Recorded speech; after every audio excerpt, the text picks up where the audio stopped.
வணக்கம். எனது ஜோதிட பிரியர்களே, வாடிக்கையாளர்களே, திருமண பொருத்தம் பெயர் எழுத்து முதல் எழுத்தின் நட்சத்திரமா, அதாவது பெயர் நட்சத்திரமா அல்லது பிறந்த நட்சத்திரமா கேள்வி கேட்டாங்க. உண்மையிலே பிறந்த நட்சத்திரம் கிடையாதுங்க. ஏன்னு கேட்டிங்கன்னா, யாருக்குமே இந்த 10 பொருத்த விதியை கண்டுபிடிக்கும் போது யாருக்குமே ஜாதகம் கிடையாது. ஒரு நூற்றாண்டுக்குள்ளே தான் எல்லாமே. அதுக்கு முன்னாடி யார்த்தையுமே கிடையாதுங்கிறப்ப அது எப்படி பிறந்த நட்சத்திரத்துக்கு எழுதியிருக்க முடியும்? நீங்களே சொல்லுங்கள்.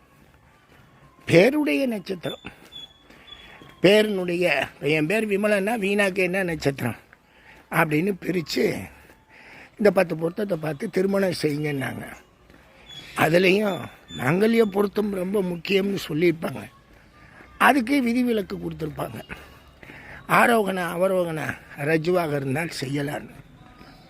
அப்புறம் இன்னொன்று விதியில் என்னென்னா, ஏகாதிபத்தியம் மைத்ரேவ சமசப்தமாக ஏவச்ச ரச்சு ராசி கணதோசெல்லாம் நவித்ததுன்றுவான். ராசி அதிபதி நண்பர்களாக இருந்தாலும் சமசப்தமாக ராசிகளாக இருந்தாலும் திருமணம் செஞ்சுட்டு போங்கன்னு சொல்லிட்டான். இப்போ ஒரே பிரச்சனை என்னென்னா, அப்போ திருமண பொருத்தம் நம்மளுக்கு திருமணத்தை முடிவு பண்ணி நல்ல திருமணமாக ஏற்படுத்துதுனா அதெல்லாம் ஒன்றுமே கிடையாதுங்க. அது சும்மா ஒரு அறிமுகத்துக்காக சொல்லப்பட்ட விஷயமுங்க. இன்றைக்கி 10 ரூபாயை கொடுத்து நீங்கள் புத்தக கடையில் கேட்டிங்கன்னா, நம்ம எளிமையான ஜோதிடர்கள் 10 அழகாக விவாக பொருத்தம்னு சொல்லி புக்கு போட்டிருப்பாங்க. அவ்வளோதாங்க. அதனுடைய விலையே 10 ரூபா தான். பட் எப்படி தாங்க திருமண பொருத்தம்? இதை பாருங்கள், என் ஜாதகம் கோளாறாக இருந்தால் எனக்கு கோளாறான மனைவிகள் கணவர்கள் தான் வரணும். இருந்தாலும் நாம் ஓரளவு எதிர்காலம் நல்லா இருக்கக்கூடிய ஜாதகமாக பார்த்து இணைச்சி வச்சிடும்.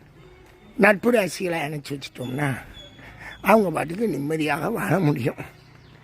அந்த கருத்தில் தான் அது சொல்லப்படுதே தவிர, நான்லாம் பொருத்தமாக்குறது அப்படி தான்.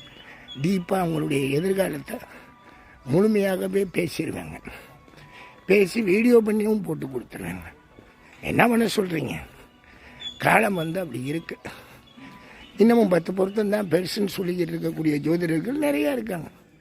இந்த பொருத்தம் பொய்ன்னு 35 வருஷமாக சொல்லிக்கிட்டு இருக்கேன். இன்றைக்கி நேற்றெல்லாம் சொல்லலைங்க. பட் இன்றைக்கி ஒரு சில டிவிக்காரங்கெல்லாம் சொல்கிறாங்க. அதான் எல்லாருக்கும் தெரியுமுங்க. நாங்கள் பாடம் நடத்தியே 20-30 வருஷம் ஆச்சு. தொடக்கத்துலேருந்தே தெரியாமையாக இருக்குது. நன்றிங்க.